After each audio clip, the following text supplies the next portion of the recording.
Welcome to the Friends and Rivals podcast. Welcome. Let's talk Devils and Islanders. Let's talk Penguins and Rangers. But let's not talk about Flyers, because they're a bunch of fucks, which no one can deny.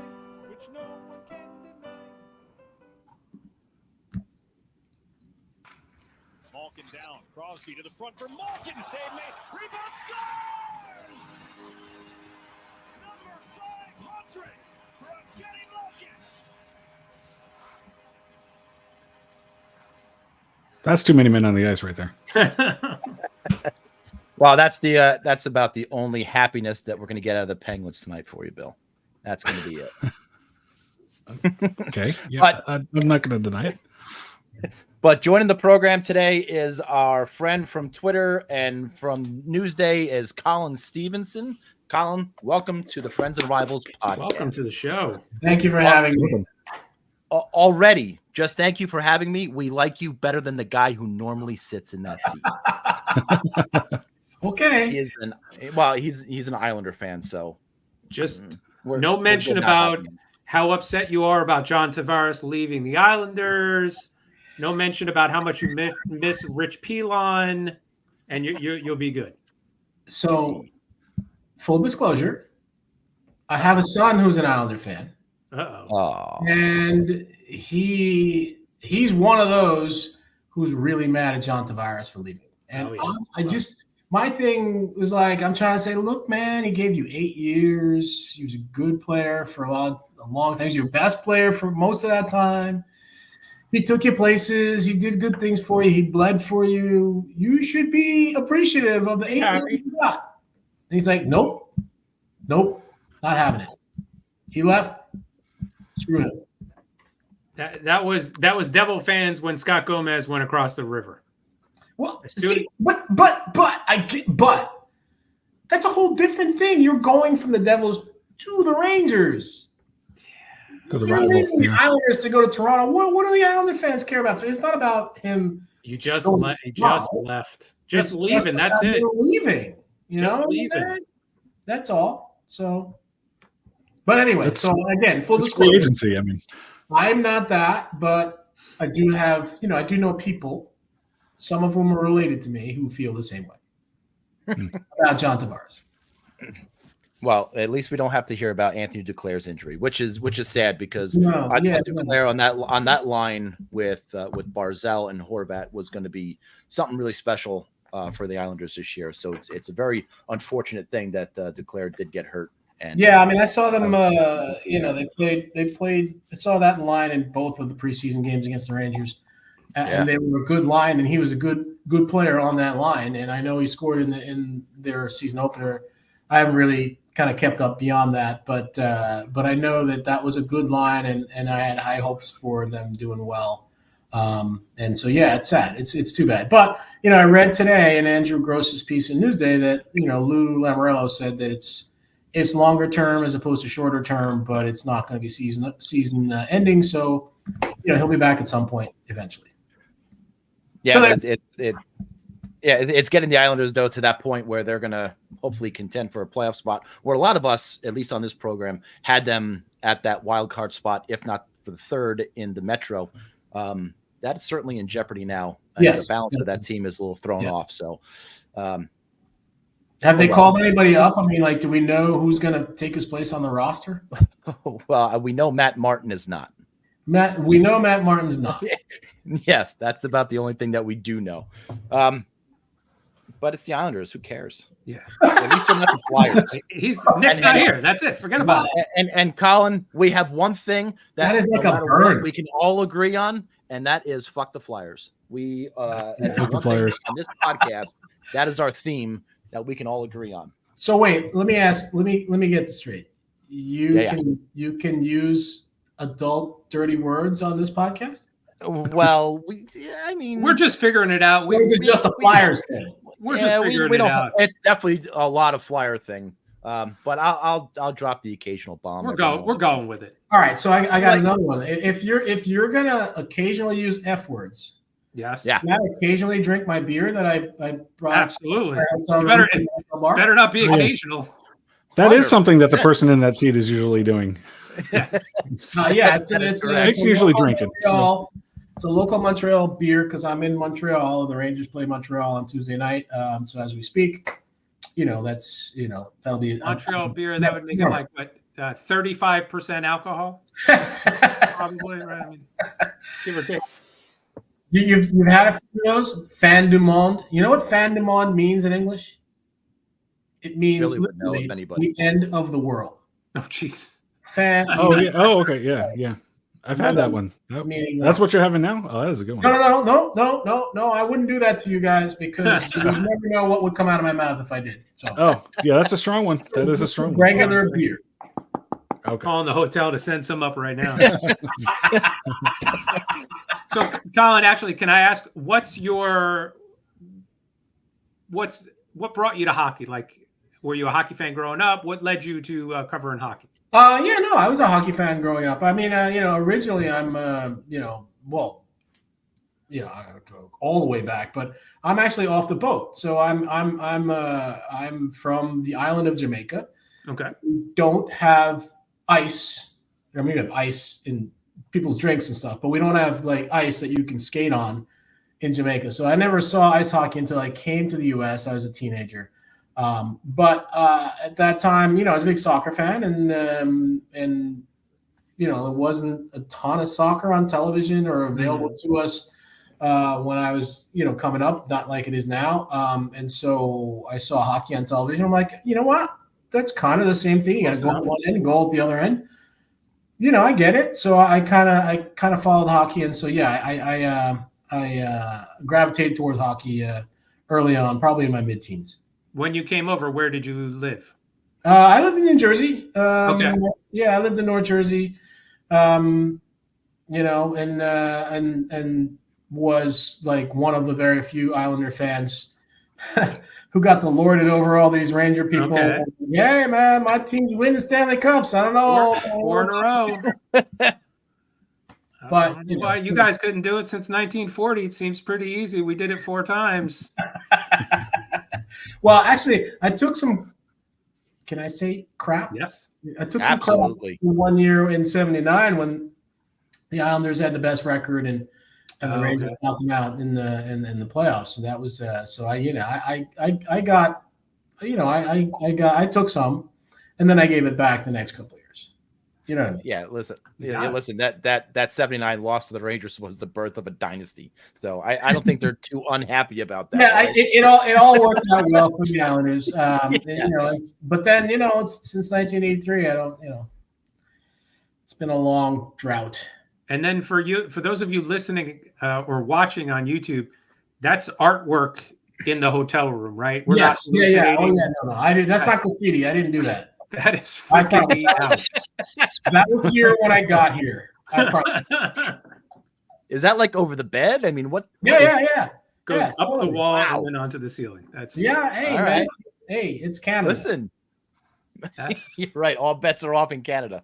Well, a segment in which we will actually might drop some F-bombs and these are a couple of things that we got to get off our chest a little bit, Colin. All right, sorry. Bring it. I want to hear it. And that is the state of New York football. The state of emergency of New York football. It is an absolute disgrace. And I'm talking from the Giants' perspective now because I'm a Giant fan. And, we had the one playoff win in Minnesota a couple of years ago, which got Daniel Jones paid. But how long are we going to sit through the insanity that is the New York Giants? They can't score at home. They can't score in prime time. They have a quarterback who's so gun shy that it's impossible for him to be any sort of confident. So, I mean, Brian Dable surviving this week as still the head coach of the Giants is an absolute mystery to me because he said the same things over and over again. The Giants don't whack people in mid-season, though, do they?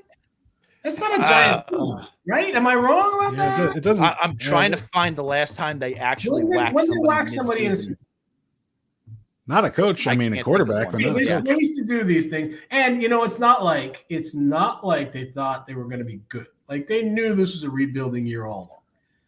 They just didn't. They took a calculated gamble to let go of the running back who ran for 176 yards. As a cat, listen, I watched that Hard Knocks. I'm sure you guys all thought did. It was great. I thought it was great. And Hard Knocks. if I'm the owner, I whack that GM today. But but that's there's not Giants land. There's two Jets in New York now. I hate. There used to be the Giants and the Jets. They're just both the Jets now.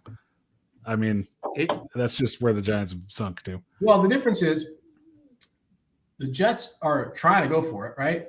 They went out, they got this guy, and he was bought in too because he took like a pay cut and whatnot to come, right? He's like, okay, I'll take a pay cut. That's cool. You just got to bring all my guys with us. Got to bring my OC. You got to bring all my receivers, and then we'll do it. And then but he's 41. It caught up with him quick.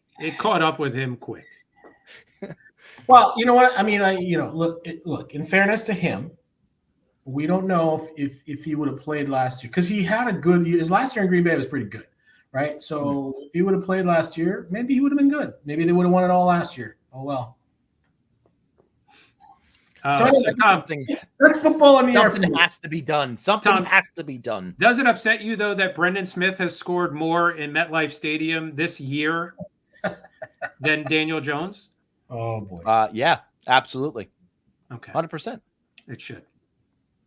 But there's not all bad news in New York sports. We went on. This is more bad news. What are you talking about? What are you talking about? Yankees. Listen, this is terrible news. Even though the Mets lost to the Dodgers in the NLCS, how do you not look at this season as an absolute win? Without a doubt. An absolute win. You look at the beginning of the year when they had 8 people in the stands. 8.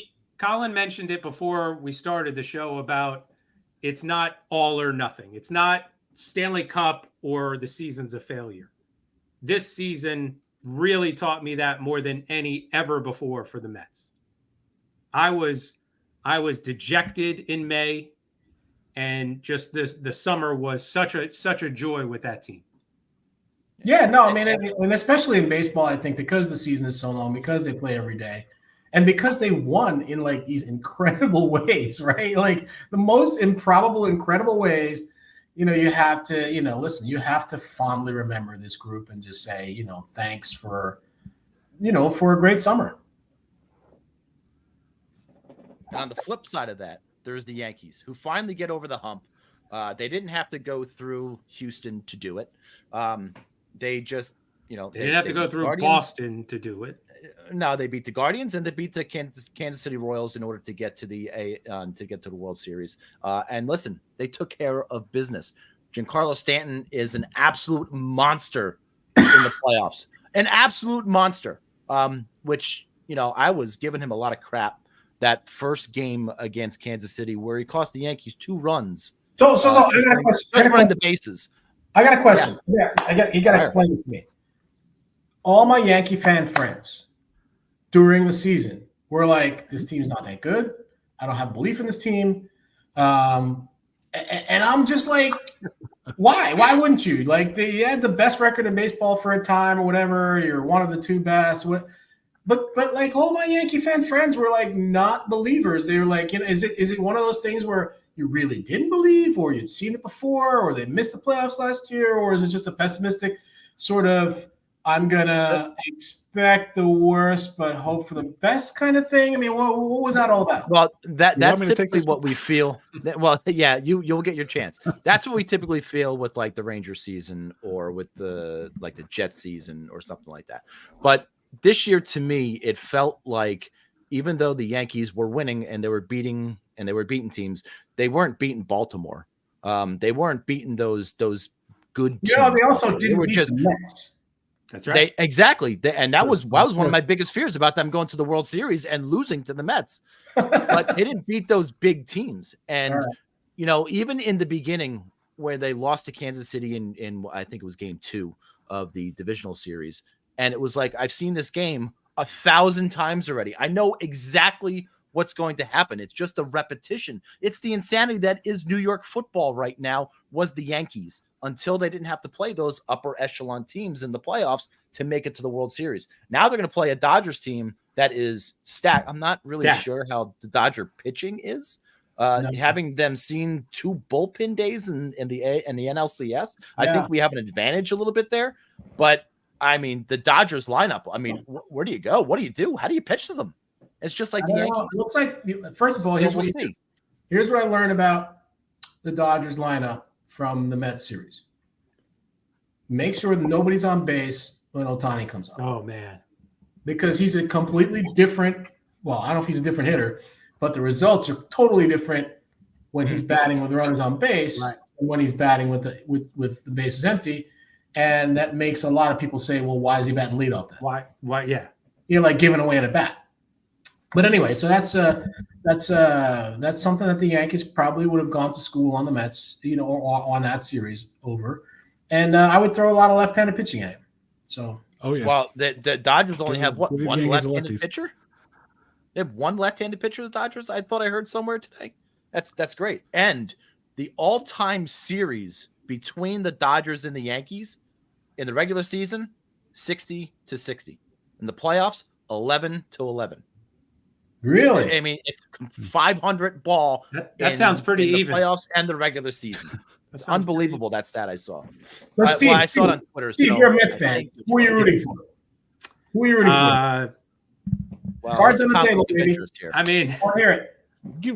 I'm rooting for the Dodgers because I don't want to have to caddy for this guy. That's the only reason. I am not really a Yankee hater. I am more I cannot have Tom be happy hater. All right, so I got a question. So, like, when the Yankees played the Phillies in the World Series that one year, who'd you root for? I rooted for the Yankees because my wife is a Yankees fan, my father-in-law is a Yankees fan, and Philly fans suck so much. In every sport. Okay, in every sport. Them being upset is more important to me than Tom being upset. All right, that's the hierarchy there. All right, I needed to establish that. So when you say you're not a Yankees hater, all right, that establishes. Yeah. And Billy, what was your take on the Yankees? My take on it, well, exactly what Colin was saying. That I had no belief in. I still don't have any belief in them. By the way, going into the World Series. Why would you not have belief? At this point, when he comes to the plate. At this point, it's not a lack of. Obviously, they've proven me wrong enough times. I just think LA's lineup is a little bit too much for the Yankees pitching to handle, especially when they get to the bullpen. But I mean, coming into the season, the thought of having Clay Holmes as the closer just baffled me. Like, he proved over the last season and a half before this that he couldn't handle that job. So I said, how are we going to win anything with Clay Holmes as closer? And it was a saving grace that he just completely fell apart at like whatever was end of August, early September, where they realized, oh, we just can't go that route. And they turned to anybody, and Luke Weaver emerged. So I didn't see Luke Weaver coming. I didn't see Carlos Rodon coming with like a solid season that he had after what I saw previous to this year. I didn't think obviously adding Soto was awesome, but I didn't think they addressed a lot of issues with their lineup, except for adding Soto. And I didn't think adding Soto was enough. And boy, was I wrong about that. And I want all you guys to take back all those mean and nasty things you said about Stanton. Oh, man. I can't. Bad things and mean and nasty things about Stanton. I can't because it's all regular season play. I can't. I would never ever say anything bad about playoff Stanton. Bro. Ever. He still can't run. He's a different guy because he's a different person. I don't care that he doesn't have to when he's trotting around the bases. He has to trot around the bases. That's all he's got to do. He can walk backwards if he wants to. And run like I don't have to run if I hit the ball over the fence. You know what I mean? Right. But more than that, figured it out. Every Yankee fan, I think, owes an apology to Gleyber Torres. Gleyber Torres in the number one spot and since the end of August has been absolutely lights out. And I'm one of the biggest Gleyber Torres hater. Not hater. I don't hate him. Not hater. I don't hate him. I just would have preferred somebody else to play there. See, this is the thing. Like, the difference between you guys and me as a guy who does this for a living is I gotta be a little bit more, I don't know, analytical and level-headed and even keeled and all that. You guys that's emotional. No way. The real question here is, how good is Juan Soto going to look in a Mets uniform next year? That's the real question. He is going to look so good in blue and orange. I He hope can write his own ticket. He can go literally anywhere he $750 wants. He's million. going to get the money. I don't care. Not my money. Come to Queens. that home run was a $600 million home run Without against the Indians, the Guardians rather. All right, let's talk some hockey. Do that. because- All right. Well, actually, all of my baseball knowledge right here. Before we do get to that, we have to ask you little general questions. Yeah. About life. And there is a theme, and there's a. I've lived a long life. I'm an old guy. On a hot dog, are you a mustard or ketchup guy? Mustard. Come on. What kind of question is that? Well, you put mustard on the whole ketchup, the whole length of the hot dog? Yes, absolutely. Why wouldn't you? Okay, I don't know. Right. Some psychopath on this podcast puts ketchup along the whole length of the hot dog and mustard only on half of it. No, stop. That's overthinking it. Who would do that? Well, hold on. We're not done. We're not done. Well, we're not done. No. So how that would you? Easy. That was easy. How would you eat a bowl of cereal? What do you mean? Take me through your cereal routine. Right through the routine. Would you grab the box out of the pantry, pour the cereal into a bowl, then pour milk, and then eat it, and then drink the milk? That would be how a normal person would eat a bowl of cereal. Yeah, so now I know I have a very good friend from way back in the day that didn't have milk in his cereal. Okay. And he said to me, people are always saying, how do you keep the cereal crunchy in the milk? Well, I've got the answer. You don't use milk. Well, like, bro, that's close. You know what I mean? Like, tell your buddy, just straight cereal out of the box. Yeah, this no. He pour it in a bowl, and he would eat the cereal. It's part of society. I mean, he's gonna just put it in a bowl, not using the milk. Okay. Tell your buddy you've got a solution for him. What's the solution? What do you got for me? Cereal in the bowl. Strap in, kids. Milk in the cereal. Yeah.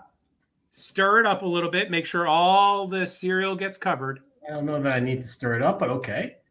Drink the milk. No. And then eat the cereal. No. Your cereal will be at optimal milk density. Stop. Can we mute him? Yeah. Well, we're not done. We're done after this question. Okay.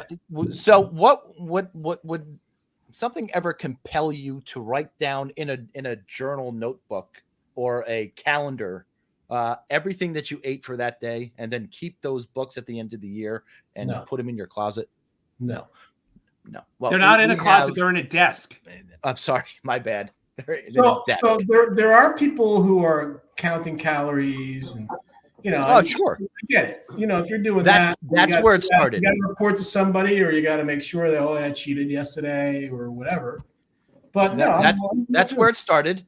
But he has never let it go. You got a big beer belly, and I'm proud of it. Goes back to 2002. Why? To today. Yeah, there it is. But why? Well, it started. So it did start as I was getting married, and I wanted to lose weight before the wedding. Right. And you just kept doing it. Just kept going. So let me ask you this. Can I ask you this? Weight. Yeah. Yes. First of all, did you lose the weight then? Secondly, I did. You're still doing it. You're still doing it. Yeah. Are you losing weight now? No. Oh no. No. Maybe you can stop with the notebook then. I wish I could. I wish I could. Yeah. It's a compulsion at this point. Parachuting in, I don't know. Whatever. So I can't now. I can't stop now because it's a segment on the show. Oh yeah. So we have a segment called. Sure. It's called Steve's Stomach. We pick out a date, any random date, and I try to find the absolute most cringe news story that I can possibly find. Colin, we found people having sex with pool floats. We have today's is a doozy. You don't.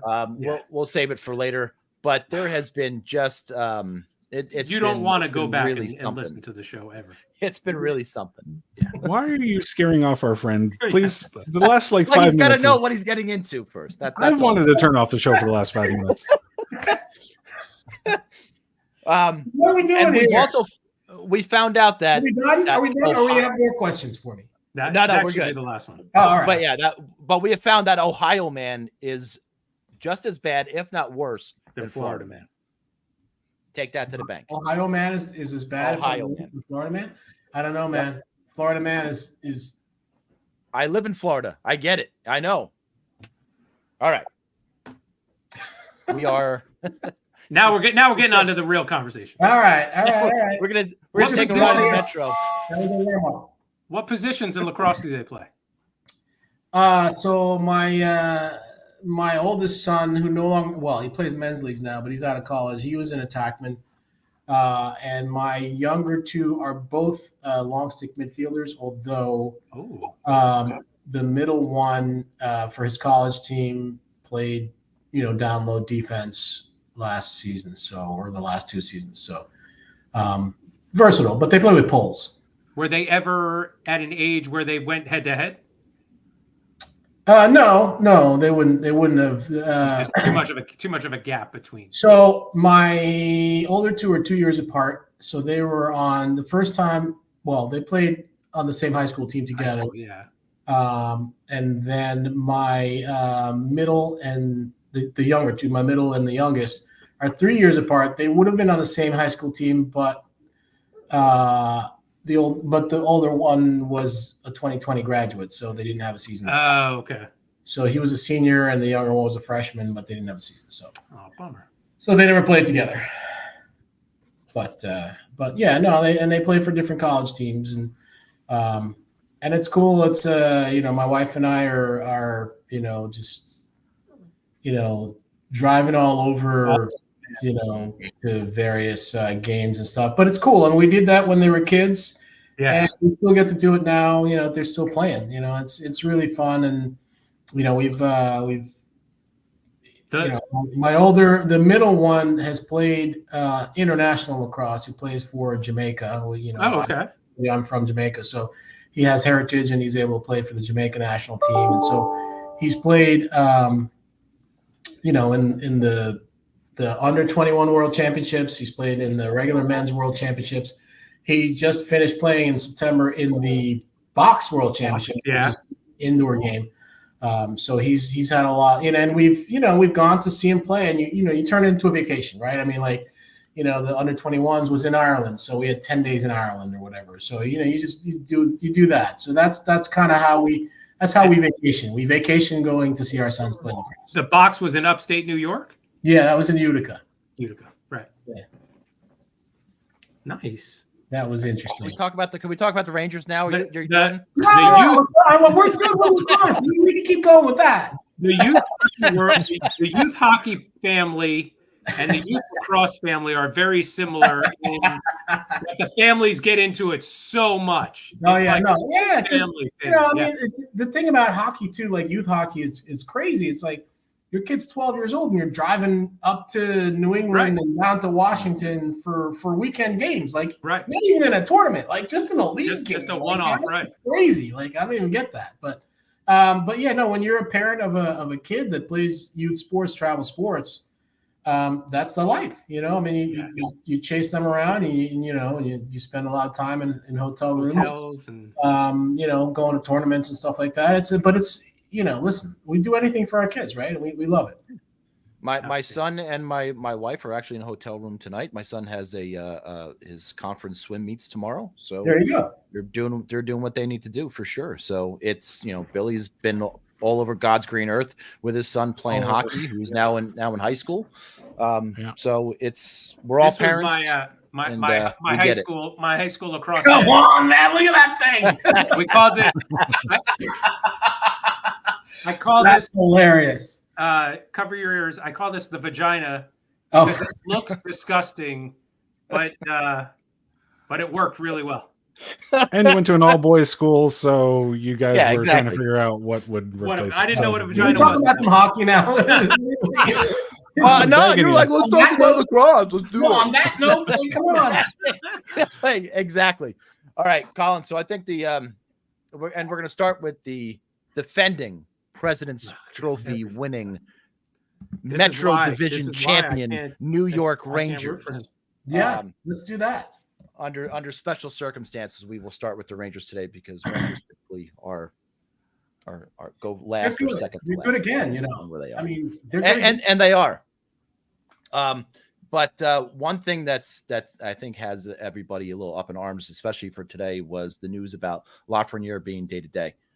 You were at practice today. You were taking video of him. He looked pretty good moving around. What's the sense that you get? Honestly, where are we?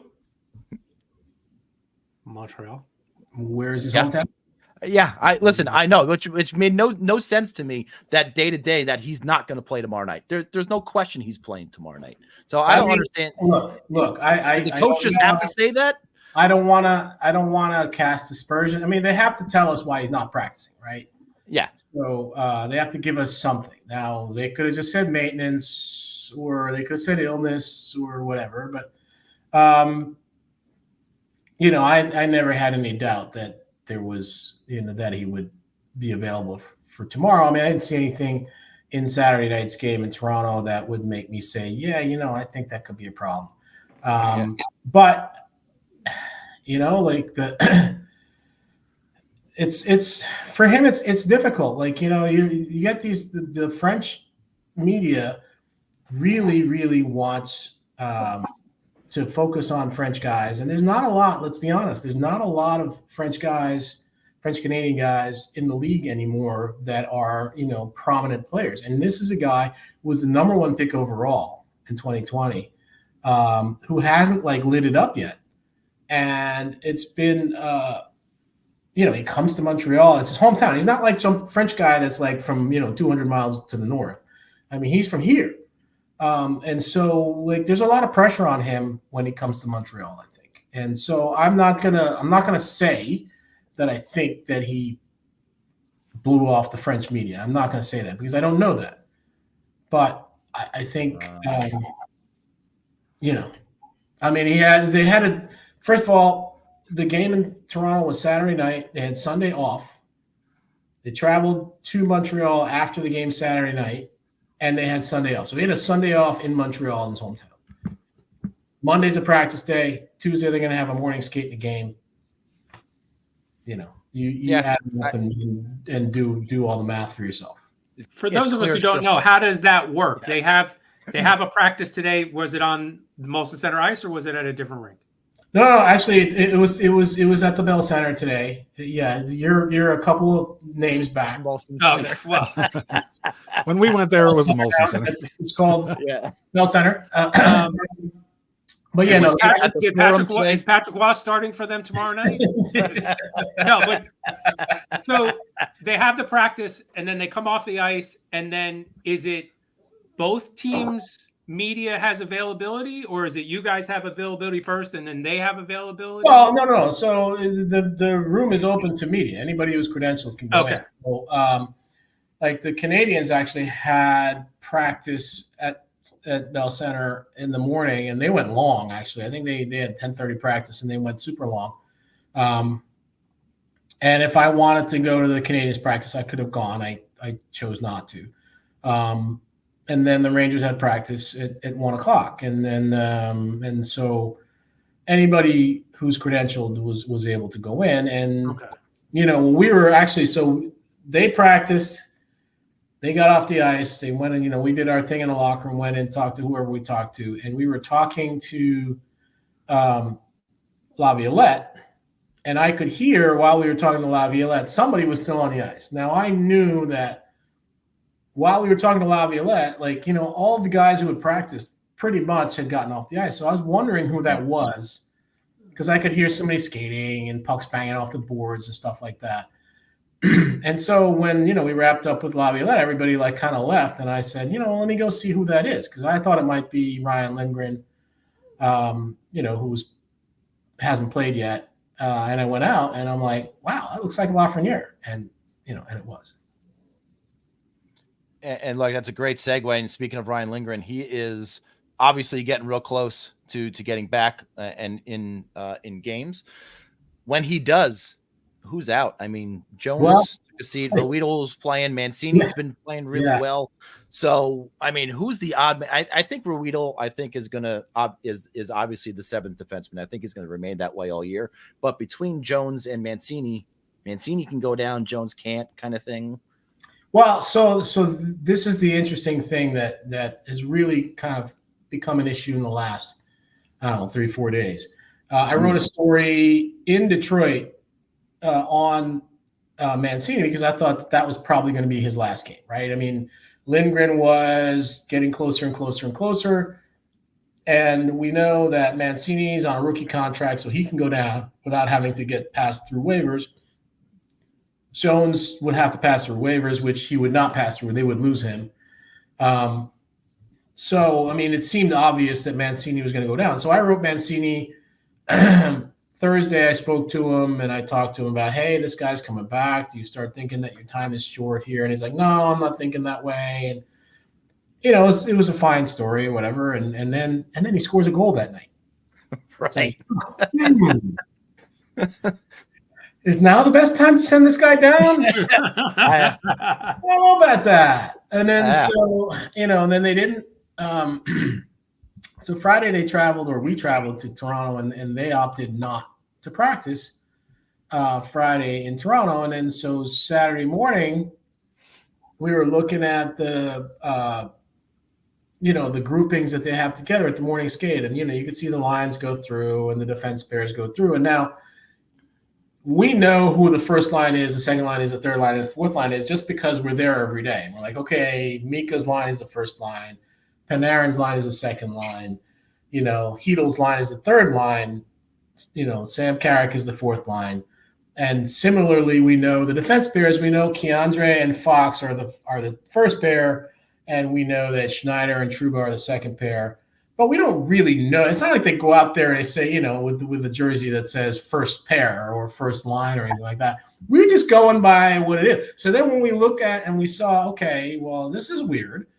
He's got Ruido skating with Mancini, and he's got, you know, Lindgren skating with Jones. So our initial thought, or at least my initial thought, was, okay, Lindgren must be coming back. And they don't want to play him big minutes in his first game, so they're going to play him on the third pair. He's going to partner with Jones, and Mancini's skating with Riedel, so obviously that's the scratch pair.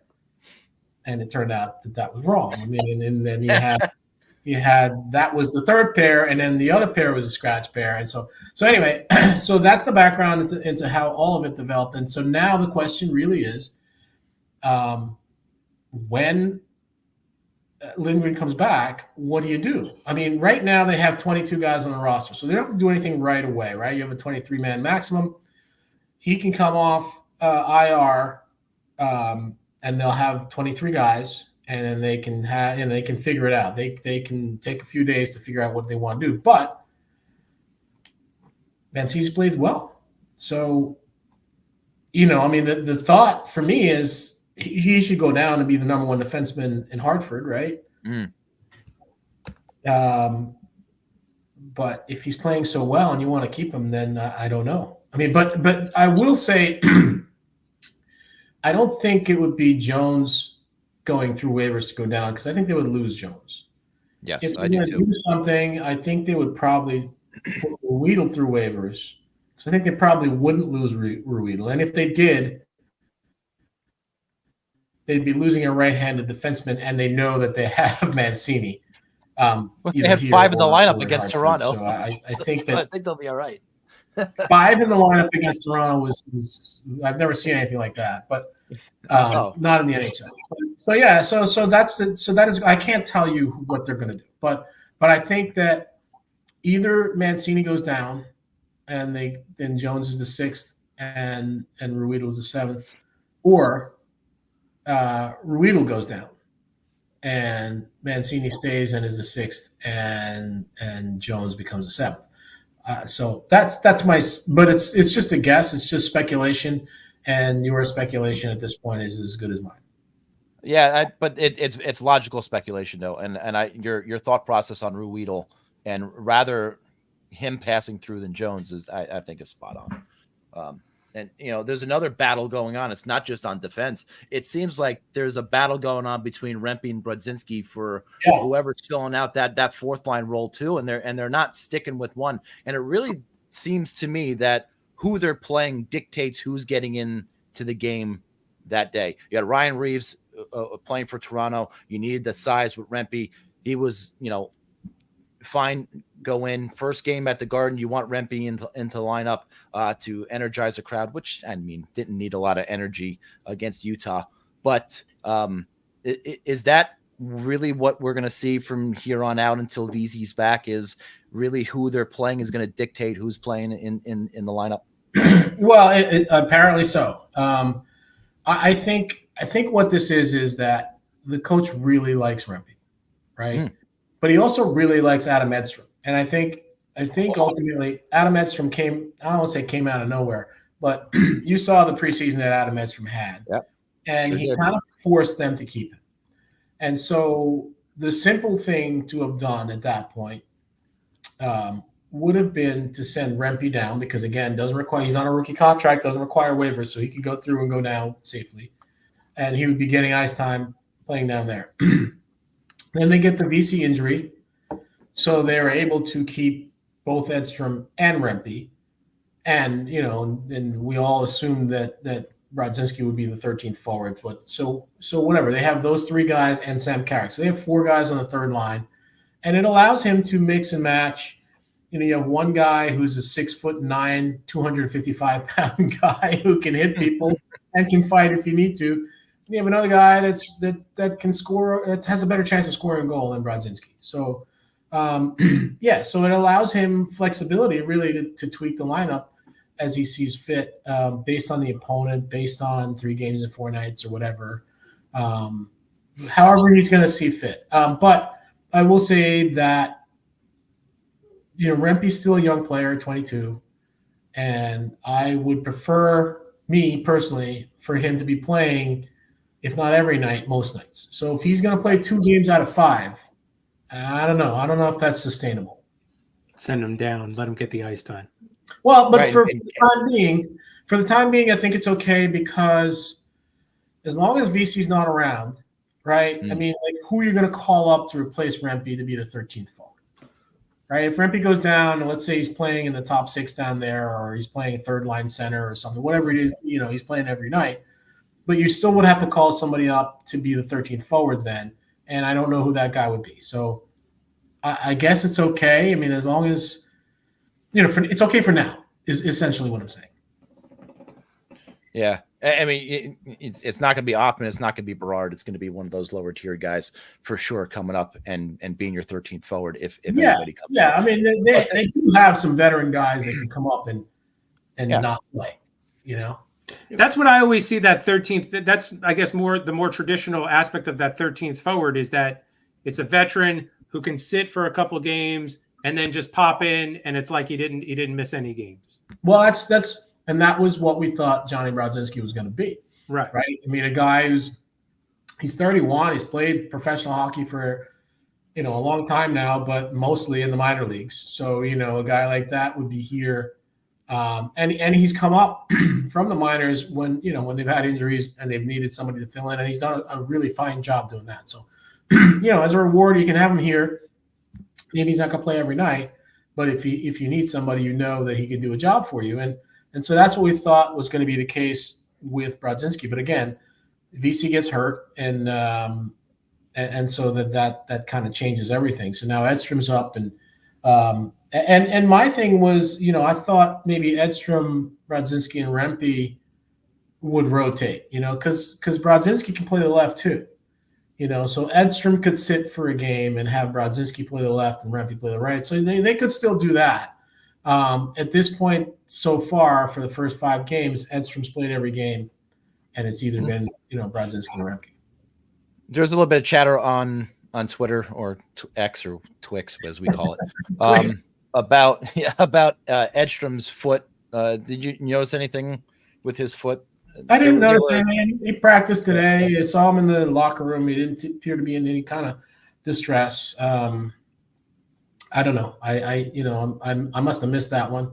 But no, I didn't notice anything out of the ordinary. He wasn't in a non-contact jersey or anything like that. I mean, everything was normal.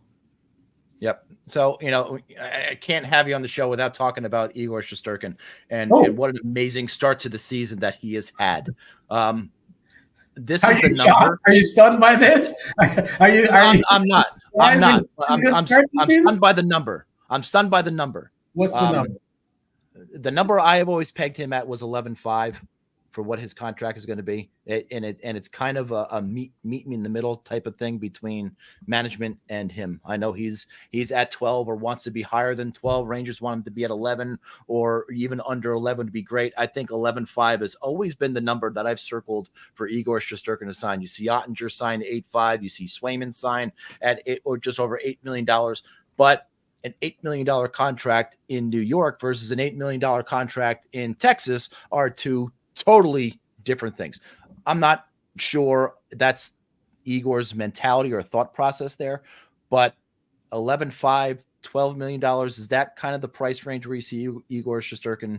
I mean, I guess. I mean, I think, so the highest paid goalie, he's still on the books actually, is Carey Price, right? Yep. And he's 10.5, I believe.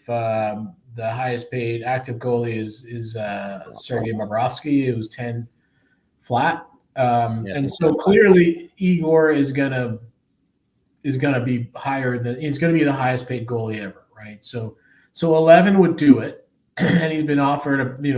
We believe that they're reporting, and I do, that he's been offered 11. He wants 12. That's based on the salary cap being whatever, and this being whatever percentage of the salary cap, and all this kind of stuff. And I don't know, man. Like in that game in Toronto, like if you saw what he did for them, I'm like, I did. How are you going to look this guy in the eye and say, yeah, you're not worth it? You know what I mean? This is like you're talking about Juan Soto's next contract. I mean, give him the money. I mean, and I don't that's think what it really comes down to, because there's other teams that are going to give him the money, if not more. If he goes to free agency, so that's the thing is, first of all, the 11.5 number, I think is you're looking for a compromise, right, between 11 and 12, and you're looking at 11.5, and I would look at, to me, Igor is their best player. Although I guess Panarin's off to a great start too. But Artemi makes 11.6. So I would say maybe Igor would make, you'd want to say to Igor, you're our best player. Artemi makes 11.6. Maybe we'll give you 11.65 or 11.7 or whatever, like make sure that he's the highest paid player. I don't know if that's. How's that? Is that better? Is that better for you?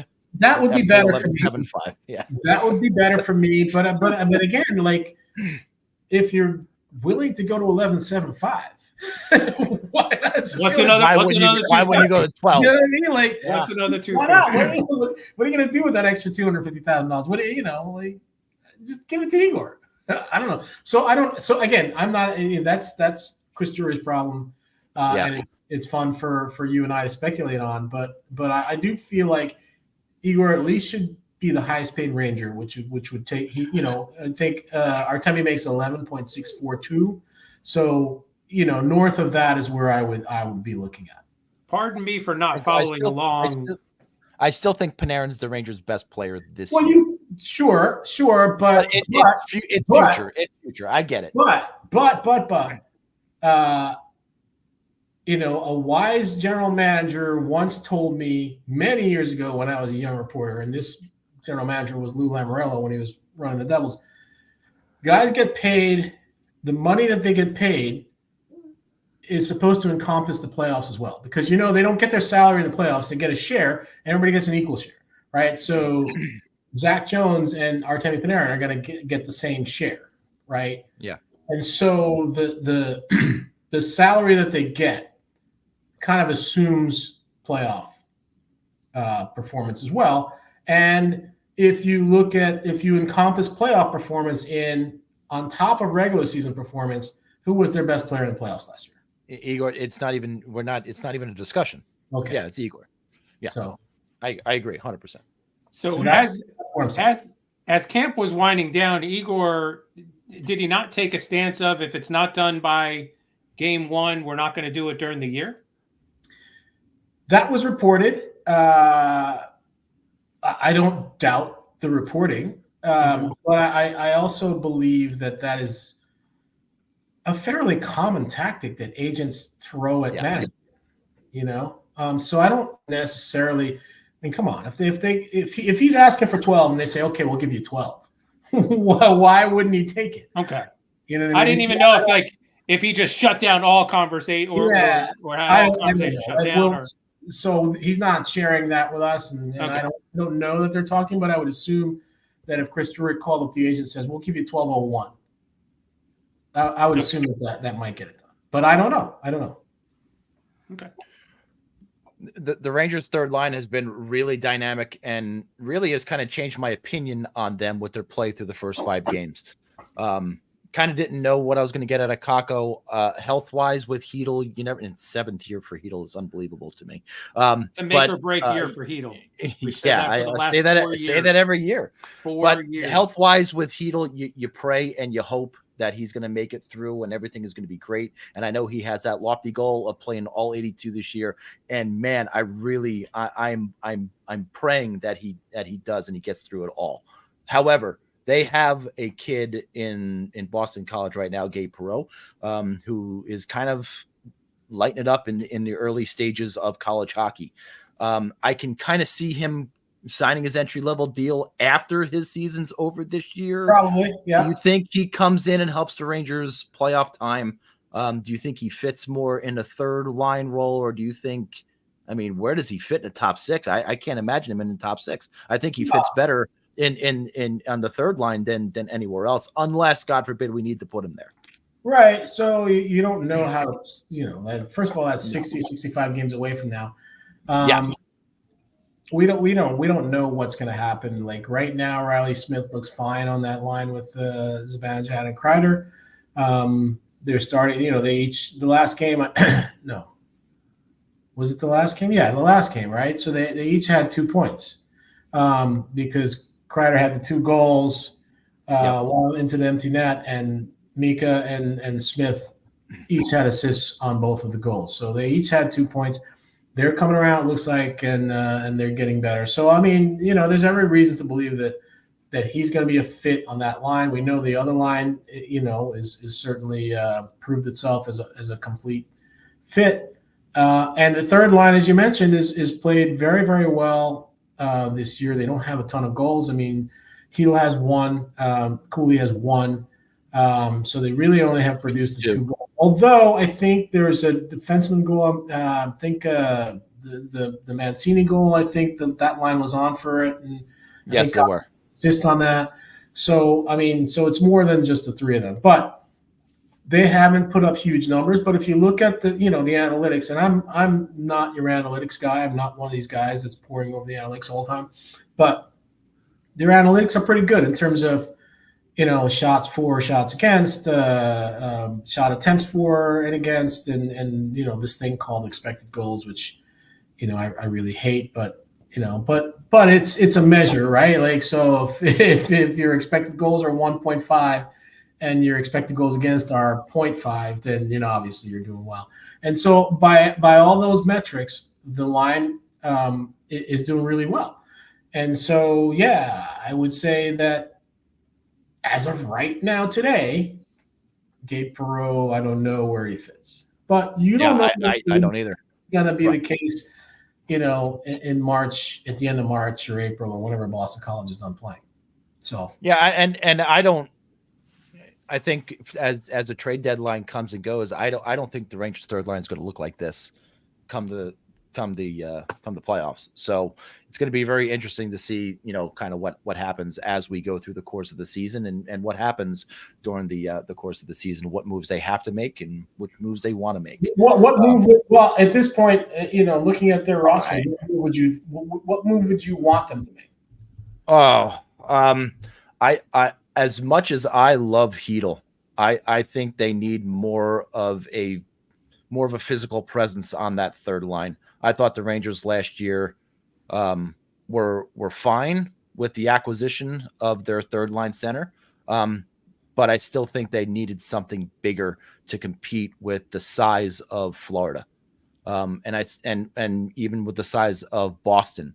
So it really comes down to who they're going to play. And I think size matters a little bit more in the playoffs. And I just never thought Hedl had the size. I thought he had the skill, thought he had the speed, never thought he had the size. And starting with Panarin last year, I thought that was the ideal spot for him and Lafreniere to play with Panarin. The way they started last year was so encouraging. And you're going to have Trocheck in that third line role, and everything was going to be great. And then Carolina happened, and Hedl goes down, and he's gone basically for the rest of the season, and he was a shell of himself in the playoffs. But I still think you need a little bit of size, and that's one of the reasons why Florida beat the Rangers in the playoffs last year, in my opinion, was because of the size and a little bit of tenacity. Well, I think. What do you think about? Did I answer your question? Yeah, no. But what about that third pair left side defenseman? Are you okay with Zach Jones there? I'm happier with if Mancini can play that side. I'd be a lot happier with Mancini there. But you have size down in Hartford if you need that, with even giving Matthew Robertson an opportunity. And I mean, how many opportunities is Matthew Robertson going to get to come up and make a name and knock the coach over the head like Edstrom did in the preseason? So they have a lot of. I think they have a lot of value in the players that they have as trade chips. It's just I would trust Mancini over there playing on the left side, and even Laviolette. I mean, did you ask him the question about Mancini playing the opposite side? I did. Or someone asked him, yeah, and Laviolette seemed fine with him playing over there. So yeah, I mean, one game Mancini's not going to go. No, I'm not going to play that side. What's he going to say, right? No chance. No chance. It was like Lafreniere with Gallant. You think he's not going to play the friggin' right side? Are you kidding me? It was always the dumbest thing. It was always the dumbest fight. I know, but I mean, ultimately, you want to put players in a position where they can succeed, right? So, Mancini has played the left before. I think he played the left in Sweden, and he practiced in the left a couple times. But I did notice in that game where he was playing the left against Toronto, there were a couple times where, the puck's on the boards on that side and he's got to take it off. It was awkward. There was a couple times where he finds himself in an awkward. Now, there's one, on the assist on whose goal was he? He had an assist on Lafreniere's goal. Was it Lafreniere's goal? Anyway, he pulled the puck off, and then he was able to get a shot in, and so it's all about, for that right-handed defenseman playing the left side, learning. And I was talking to Braden Schneider about this today. Like, you got to learn to put yourself in a position to make those plays, right? And it just takes time, and they probably have the time, but if they could get a 6'3", 220-pound left shooting guy that's not making too much money, all in. I'm all in. This is the Core's last year. I think everybody sees the writing on the wall. You have, Shesterkin's contract. You have Lafreniere's contract coming up. You have a couple other guys year after that. So Andre Miller. Will Cooley's rookie contract is expiring, so there's a lot of guys. I mean, Lindgren signed a 1-year deal, Kakko signed a 1-year deal, Jimmy Vesey's in the last year of his deal, Riley Smith's in the last year of his deal. So there's a lot of guys who are in the last year of their contract. I agree. And so I don't think that the Rangers third line is going to look like that come the end of this year. But they do have Hedl locked up, and if Hedl's healthy and Hedl's playing, man, do you roll the dice with a finesse guy as your third line center, or would you rather go out and get that more physical face-off winning player? Yeah, so that certainly is a debate that we can have all season long. But right now, I will tell you, 5 games in, their third line has been a weapon for them. It's been Because probably the best in hockey. their third line Maybe the Devils have better because they're providing a little bit more offensive punch, but they've been solid. they are winning against the other team's third line. Yeah. Like winning in the sense of the possession battle, and they keep the puck in the offensive zone. Obviously, they haven't scored that many goals. They've only got the 2 goals between them. Plus, if I think Mancini's goal came on a third line shift. So, yes, no, but they're winning the possession and the eye test. I mean, they are better than the third lines that they've gone up against. So we'll have to see. Now, they haven't played, the best teams yet. I mean, Toronto was the best team they've played of the first 5, right? Detroit, yep. I think they played twice. Clearly, they're better than Detroit. Utah, they lost to. Give me your opinion on Utah, though. Did they take you a little bit by surprise on how well they played in the New York area? Maybe not against the Devils, but well, I mean, they beat the Islanders in overtime. They beat the Rangers in overtime. They lost to the Devils. I think they're fine. I thought that last year Arizona had talent, and I think they held on to that talent, and then they made some additions. They brought in Sergachev is one that comes to mind. So I think they're better, and if they get goaltending, I think they'll be good. And they certainly have support. People in Salt Lake City have really taken to them very quickly. Who's it? Somebody was saying, Dave Maloney. We were out to dinner with Dave Maloney last night. Yes, I'm name dropping a little bit, but yeah. He happened to be in Utah on vacation and went to a preseason game there, the first preseason game there. And he said they had like a power play goal. They had a fight. They won the game. Like, those people were like, you know what? We love them.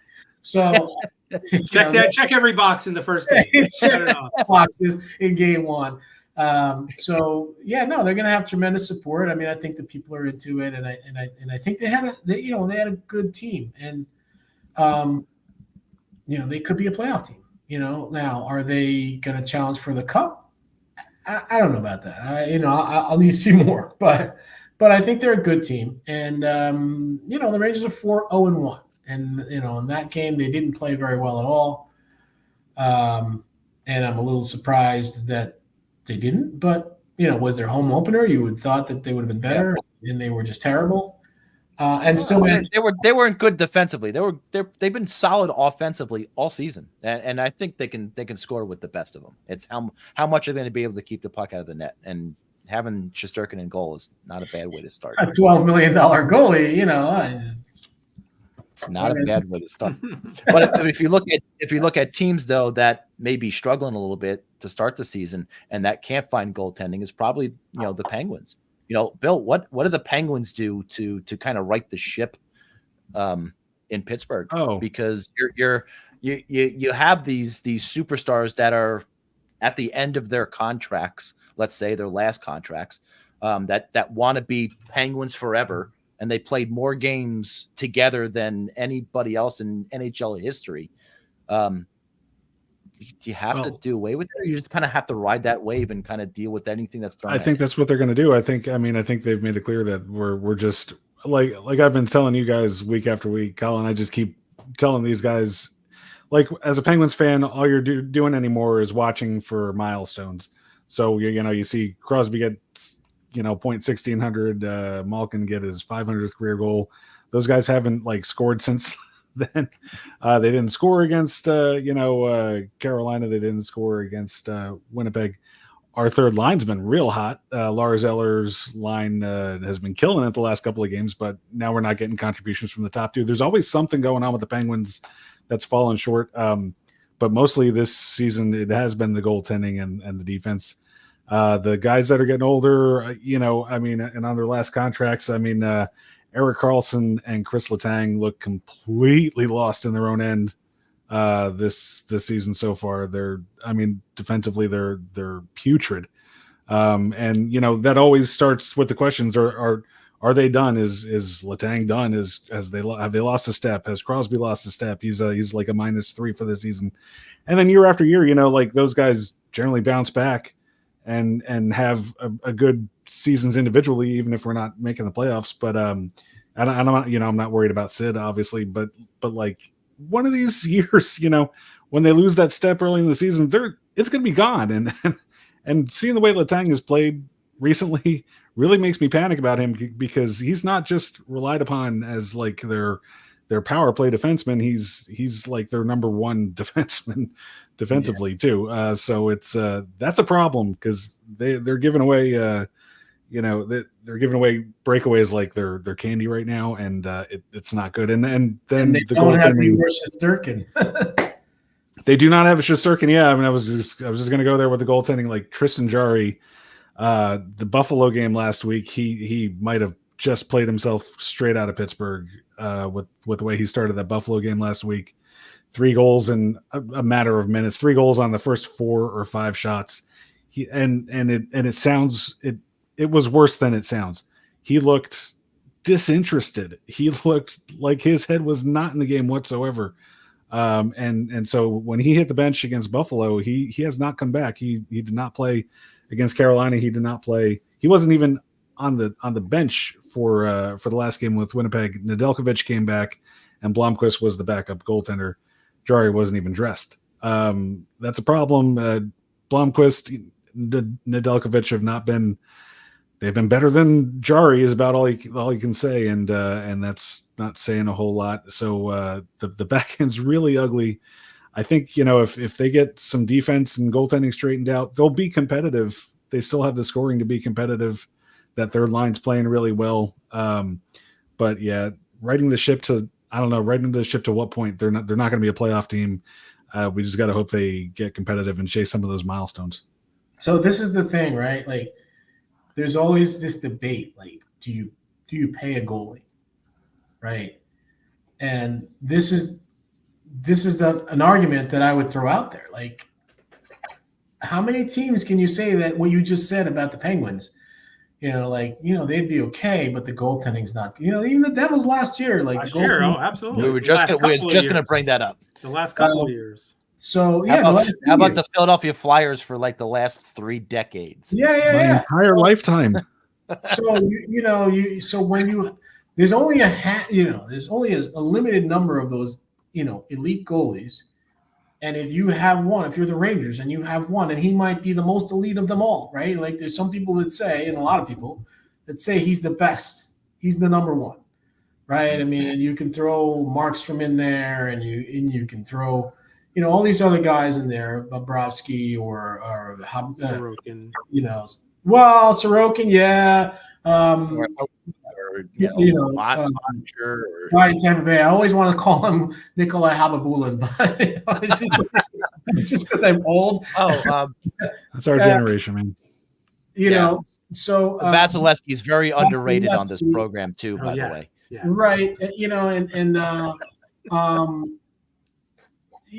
So there's maybe 10 guys, right? I don't even think there's 10. I would even say that's a stretch. I would argue that 10 is a stretch. If you have one of those guys, 10 guys, 8 guys, whatever, you let them go? No, you pay them. That's what happens with Ottinger. What did Dallas do? They paid him. What did Boston do with Sweeney? They paid him. Eventually. These are what these teams do. You look at Nashville, you look at even Calgary last year, they paid Markstrom. But the argument is, do you need to keep that guy, or can you build a team that's good enough to win with a league average goalie? Like, Colorado won with Darcy Kemper. Yeah. Vegas won with Aiden Hill. That's the argument, right? Like, can you win with a league average goaltender if you build a strong enough team in front of him? Or do you need a guy who can do for you what Tristan Jarry cannot do for the Penguins? Are you getting a piece of Igor's next contract that you're going around from podcast to podcast, telling everybody that they is that what you're doing? No, but I will bring this back to where we started this program, and my belief as a guy. And then listen, I'm not a professional, hockey executive or pro sports executive, but just as a guy who, I think is a smart enough guy, Pay your best players. If you're the Giants and you have Saquon Barkley and you have Daniel Jones, you're going to pay Daniel Jones and let Saquon Barkley walk? Give me a damn break, man. That example. I mean, New York football. Damn you. They don't know what they're doing. I'm sorry. Did that hurt? Was that really unfair? Was that unfair? Am I being unfair, guys? Anyway, so that's just how I look at it. That's but there are a lot of people who say analytics and this and that and team building, and you don't want to spend that money in the goal because the guy can't score, a game-winning goal for you. I mean, I guess I understand it, but I don't buy it. I feel like you pay, however your team's built, you pay the guy that it's built around. That's what I think. And a prime example of that is what the New Jersey Devils did with Jack Hughes. They paid that guy. They paid as much as I didn't like the contract when it was signed. I get it now, and I see it, because up to that point, Jack really hadn't done Jack in the NHL, and then after that is really when he turned it on. So you know what I find interesting? Go back and compare Jack Hughes' numbers for his first 2 years with Kaapo Kakko's numbers for his first 2 years, which are the same 2 years. Remember, they're 1-2. Yep. They're very, very similar. Very and cool. what happened was Jack, in about the middle of his third year, just took off. Yep. Right? Yeah. You're with me out there, right, Steve? Yeah, right? without a doubt. I mean, those first 2 years, no, he wasn't. He was getting ragdoll. He was getting ragdolled all over the ice, and he couldn't find his way through the defense. But you're saying, in that third year, he took off, and then they paid him right away. Together. Yeah, and Kakko right away. Kakko. So people say, "Oh, Kakko this," and they say whatever you will about Kakko. His first 2 years were the same as Jack Hughes' first 2 years. It's just that when Jack Hughes took off, Kakko didn't take off.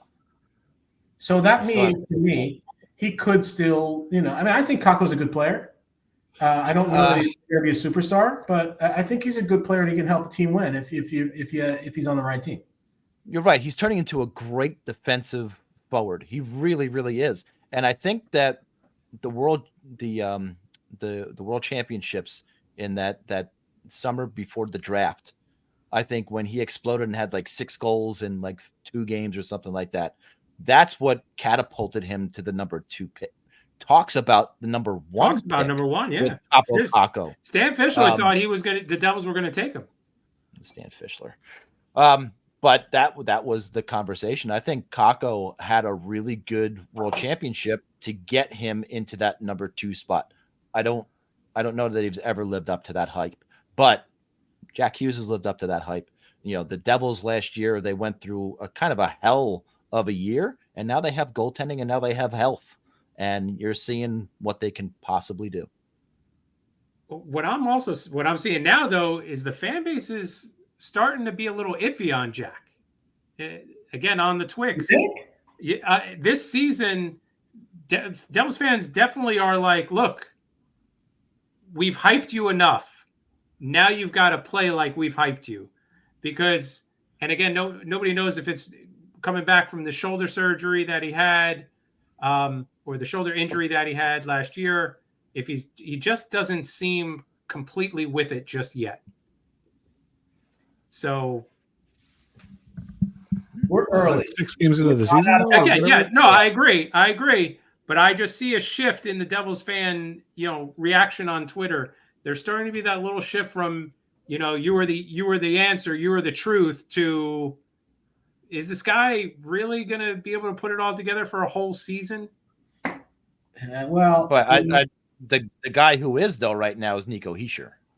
Nico Hischier has been the life and the lifeblood of the team this year, especially on Saturday versus the Capitals, just willing them to that tie. They had no right at all tying that game.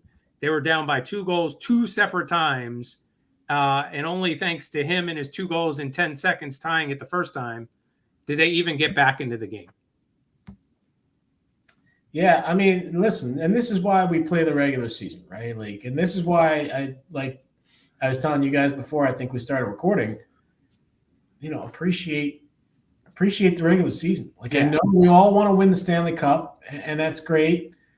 But, you got to play 82 games first and then go, 3 rounds of playoffs just to get to the final. Right.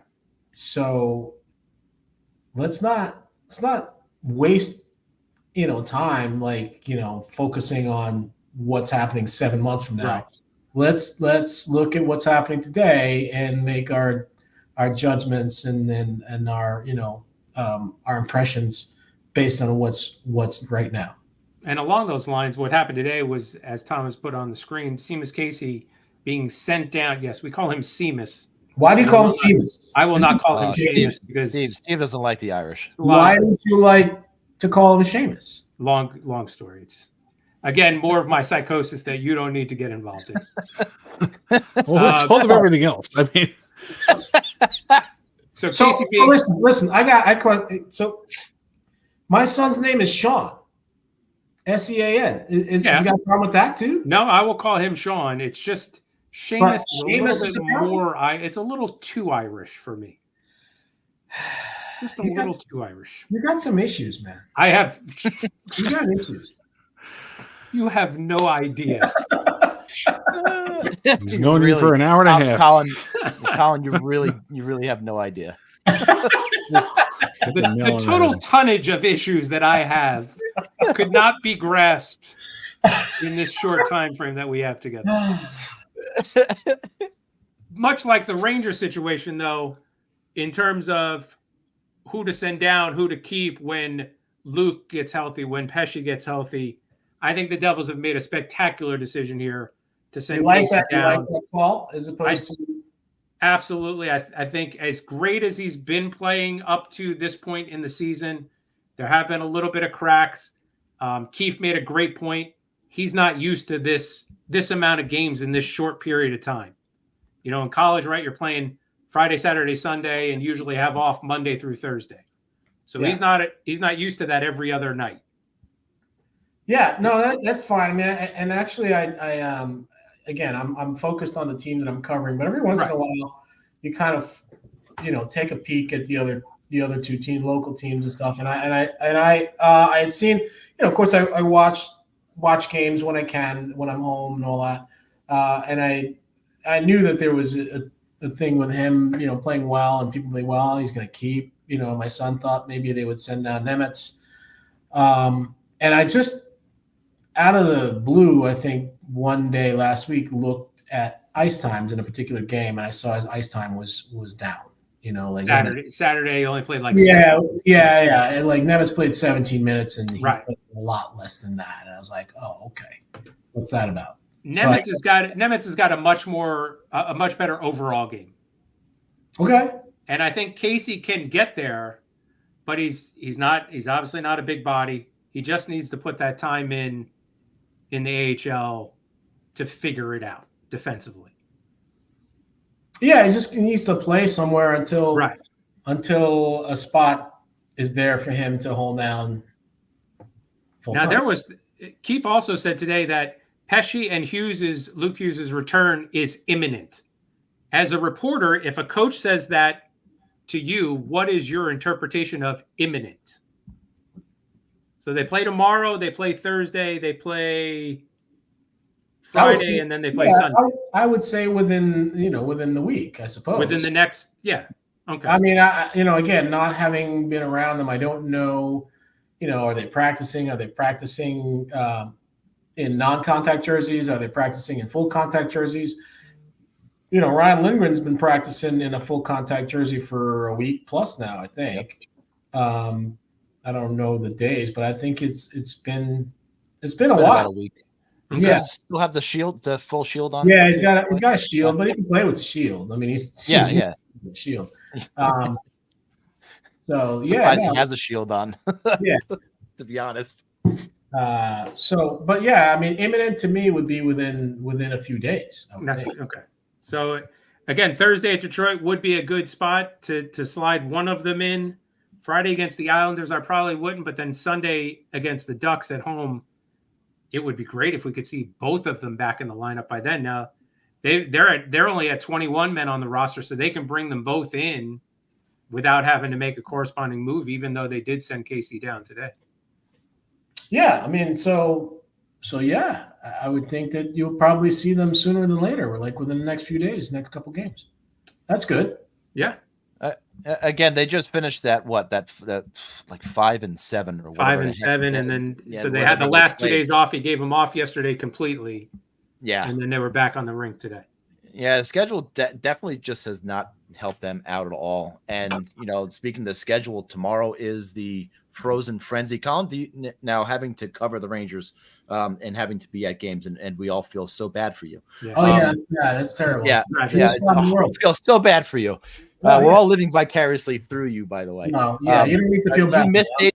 Where they have the Frozen Frenzy on, and everybody's playing. They're offsetting the game, so you can have almost like 8 games on at one time tomorrow night. It's going to be. Yeah, like the Rangers game is at 7:15. 7:15, right? Yeah. Exactly. No, it's fine. It's a novelty. I mean, I'm league's making a big deal of everybody playing at once and trying to hype it up. To me, it's just like I don't care about everybody. I care about my team. Right. You know what I mean? Like, I'm sure that most people feel the same way, right? I mean, you care about your team. You don't care about the other 31 teams. It's not football. It's not football where you can watch any game. No, but as a hockey fan, yeah, and hockey's my number one sport. Okay. I grew up in baseball. I grew up in football. Right now, hockey's my number one sport.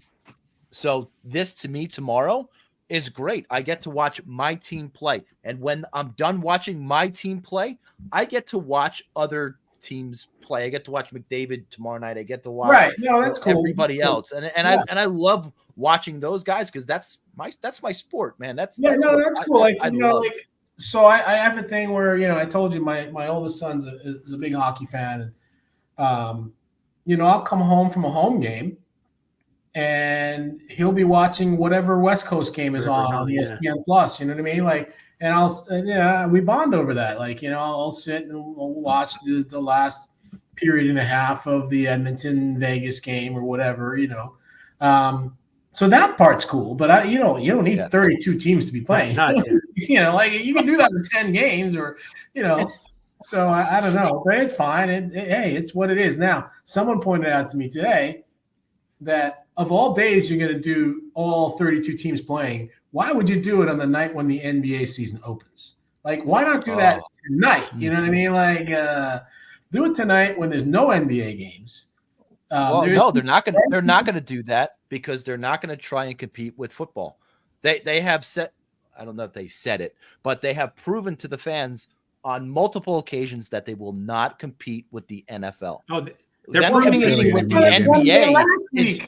Is shocking. Do it last Wednesday or something. Right. I mean, why are you doing this on the day that the NBA is opening its season? It's just, we did a show at the end of last season where we had an NHL playoff game go up against Caitlin Clark's first game, and the NHL never stood a chance. Never stood a chance up against a WNBA game. That's rough. Regular season game. This is an opening day thing. Opening day should be scheduled like this. Okay. I mean, and again, for the same reason you're saying, NBA hasn't started yet. Baseball is kind of at the tail end of the season, maybe the early round of the playoffs. It's a midweek game where, a midweek day. Right. You're not going to compete against anything. There's no football and run, have at it. Just to further the NHL's unwillingness to compete with the NFL, the Devils play the Ducks on Sunday at 7:00. Yeah. Who's going to go to a Sunday game at 7:00 in Newark? It's not how Monday morning comes real quick. The Giants play football, so they're not necessarily competing. I don't think they even knew. I don't even think they know the NFL schedule when they make the NHL schedule. Maybe. Well, so the other thing too is like the Devils are one of those teams that doesn't have an NBA team in their building. So dates should be easier to get. Should be easier to get the dates that they want as opposed to Like Having to the fit garden, into you got the garden or the Wells Fargo or wherever. I know you. I'm sorry. Did I bring up? Is that a dirty Yes, you word? did. That is a Man. dirty word. Fucking Flyers. Or the. Isn't it called the First Union Center though? What is it? No, First no, Union? No, that was. I thought it was the Spectrum. You're It's not trying the to trip me up here because you're the one that's like two names beyond. That's right. I go back a couple. Right. That was the FU Center. We're at the Polo Ground. Oh man, the Polo Ground. Oh, boy. Okay, we got 2 segments left. I We have gotta daily. let this guy go. We got. Yeah, Colin, your choice. You man. are under no obligation to stick. You are around. absolutely you know. hey, guys. I'm leaving. I'm out. I gotta go. There's a football. Speaking of Yeah. football, there's a Monday night football game Absolutely. I'm missing right now. Keep you any Because longer. I'm hanging out with you guys talking about the You- Pittsburgh Penguins, who are terrible. Well, you are going I'm to miss sorry, Steve. Bill. Is Stomach. that a problem, Bill? I'm sorry. Did I hurt your feelings? I didn't insult you, did I? Not any more than these guys usually hurt my feelings. No. Week after week, so Yeah, listen, they're a proud organization. I do like that organization. They've won and they really treat their guys right. But yeah, they're in a tough spot. What's it like covering a game at the Igloo? Is that fun? This isn't the Igloo. Not the Igloo. The Igloo's gone, man. You're like, come on, you're doing this on purpose now. No. Thank you very, very, very much listen, for joining us. Follow Colin on Twix at Colin S Newsday. We had a great time. I'm sure you had a promote terrible anything else, time, and Colin? I don't blame you. No. I had a good time. You guys are funny. I mean, and asking easy questions about hot dogs and stuff. Man, that's just crazy. That makes the whole thing. But no, listen. Well, thanks for having me. The cereal one was it? I had a wonderful time. So thanks for having me. And We had a great time having you, Colin. Thanks so much. It's been We'll a great talk to you time on the talking. Twix soon. All right, gents. All right. We'll see you soon. So long. Take care. Bye. Bye bye. Where is my What a cursor? I can't find my fantastic cursor. human being. He is the goods. What a And fantastic. it Did he wasn't. replace? How long has he been on the beat? He's been on the beat since just before COVID. And so did you have right Gross around when did you have Gross before we had that? Andrew Gross before that, and he took Andrew's spot when Andrew Okay. went to the Islanders, Okay. and then it was Colin and Carp and Brooksy. Those were the 3 guys that I would follow on Twitter. Okay. And then Carp retired, and then Vince took over, and Brooks' role on the Post got reduced, and Molly took over. So Vince and Molly are definitely 2 people I would love to get on the program. They seem like they would be No, a you're really done. good time as We well. had a just like- Ranger just guest. like That's Colin. it. No We had a way. Ranger We're gonna have more of that. That's it. Colin's coming back. You kidding me? He's- Colin's definitely what? coming back. Were you high? He's never coming back. Yeah, probably never coming back. Oh, There's we were definitely- letting him drink the beer. Come on. You are blocked on Twitter just now. I just saw him do No it. way. I am. There's no way I'm blocked. You think I'm going to be blocked? Tom's Oh, really checking too, Steve. Yeah, you probably. no, I'm not. I'm actually changing the banner to say weekly. Okay. Wait. This is the wrong bell. I think I figured out what the problem is, by the way. But go ahead.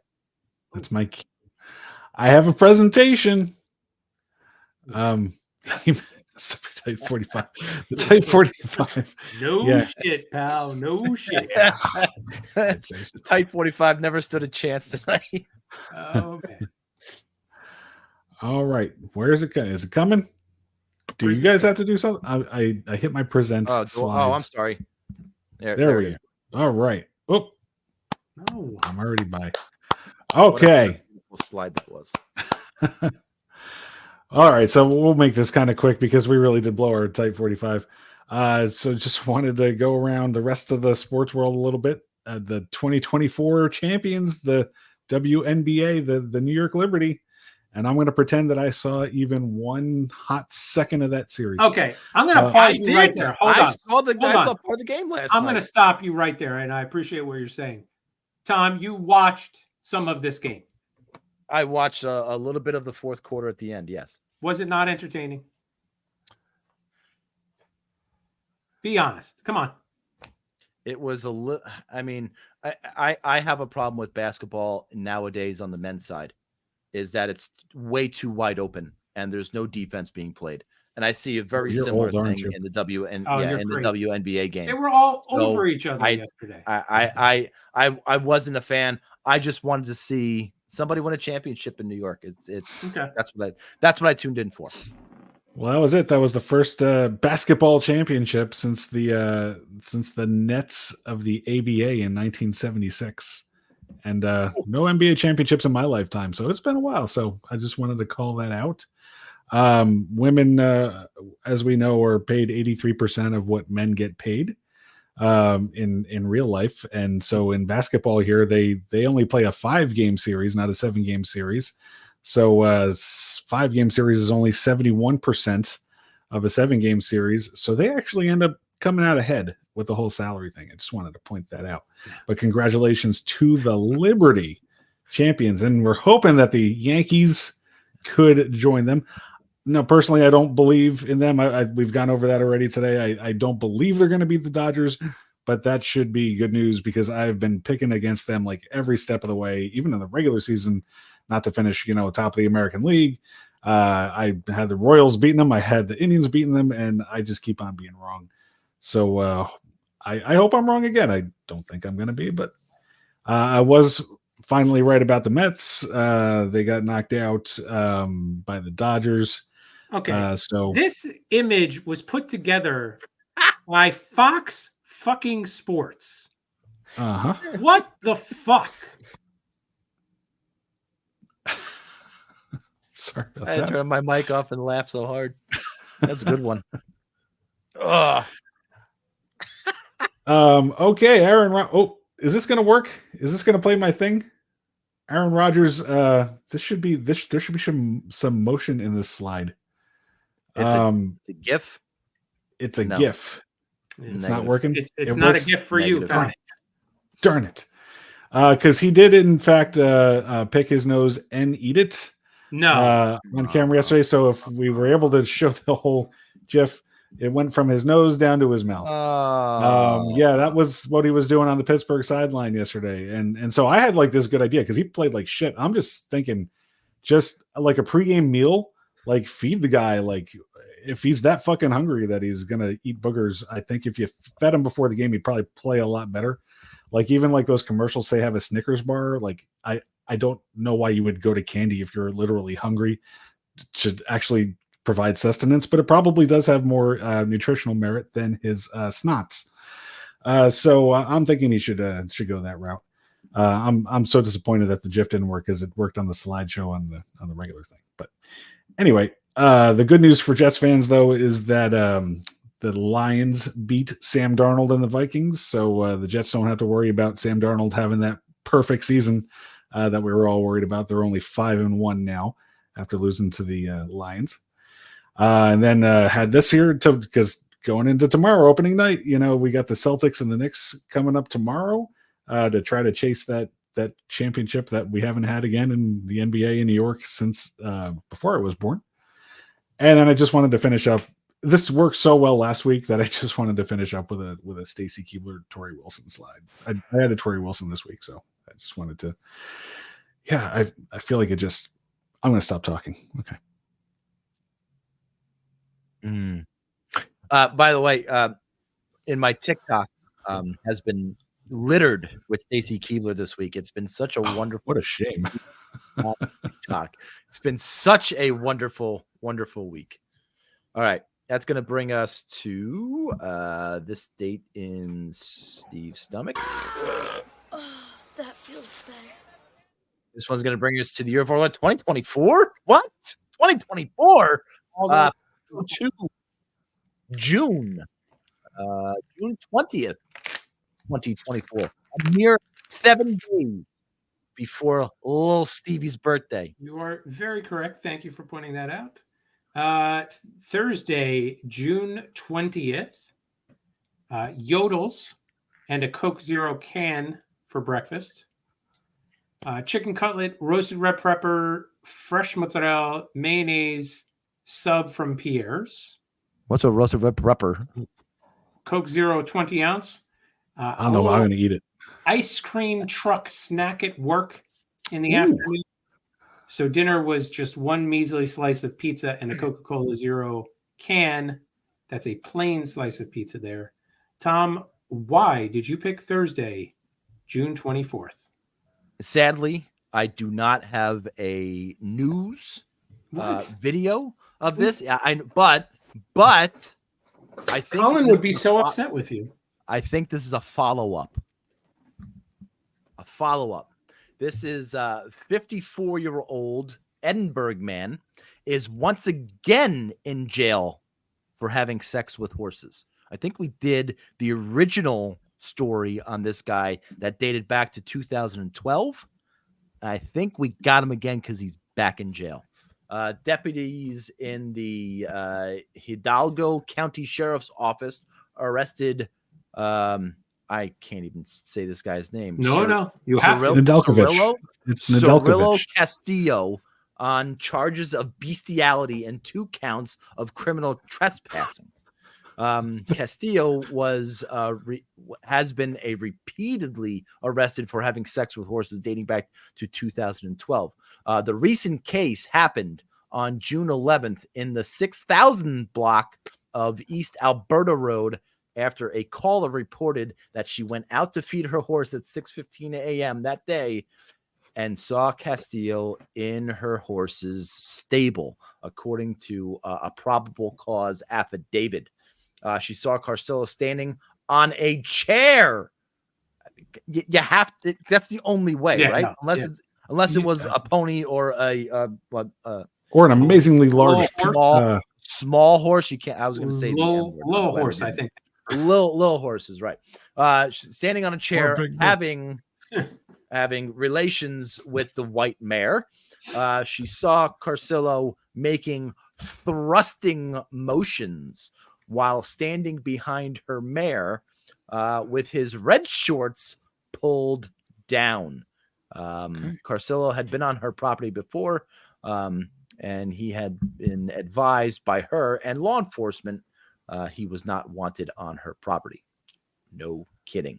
The woman is familiar with Castillo. She had previous encounters with Castillo trespassing on her property to have sex with her horse. On Tuesday, she saw Castillo again after waking up at 4 a.m. when she noticed that the light in the horse stable was off. Yeah, well, you don't do that stuff with the light on. You can't. After his 2012 arrest, the Monitor reported that he confessed to having sex with 2 horses on separate occasions. Castillo is currently being held on a total of $50,000 bond in the Hidalgo County Adult Detention Center. That's what happened June 20th, 2024. You want to see him?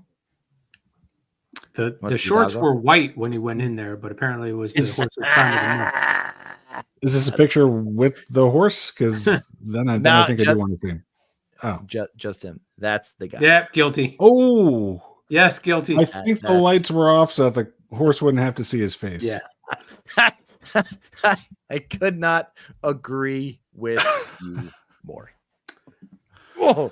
That's gonna. Wow. I gotta close my tab on that one. That one's gonna give me nightmares. I am stealing the screen right now. Ugh. Can we see my? Oh, do you have it? Oh, you got it. Good. Are you ready? Ready, Tom? Yes. Yeah. Fire. Here it comes. There it goes. No, make it bigger. Go full screen. Go full screen. We need to see this again. Make it bigger. That's what the horse was saying. Yeah. Do you know what the guy on his right is saying? $50 says the Rogers guy picks his nose and eats it. Yeah. He picked his nose and ate it. Oh, Aaron Rodgers. I needed a salty snack. He ate it like a little squirrel eats a nut too. Oh my god, that's Oh, and that was the title of my. Did you see the title of my slide? That guy went out with Shailene Woodley. I mean, what the fuck?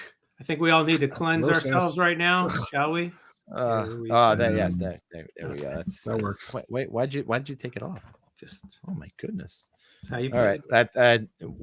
So much for the tight 45 tonight. We are an hour and 40 in. Tight. An hour legs and are cramping. 40 in. More than 3 times. Wowzers. Tight All right. Don't forget YouTube, Friends and Rivals. Click, follow, do all that stuff. Twitch, Friends and Rivals podcast at the Twix at Friends_Rivals. Big thanks to our buddy Colin Stephenson for coming on to the program and talking some Rangers hockey. Your defending President's Trophy winning New York Rangers. And even though it was the Rangers, I'm still glad he came on and yeah, what an absolute great guy. And even though he said some shitty things about the Penguins, I'm so cool with him. You were saying them. He was just agreeing with you, basically. And we'll be back next week. Billy, say something witty. So thank you again, Colin, for coming on. Since we're having all these guests now, I just want to send a shout out to Grimace and the Hawk Tua girl, since they're done with the Mets. You're welcome to join us. My friends and rivals, Flyers fun, Flyers fun.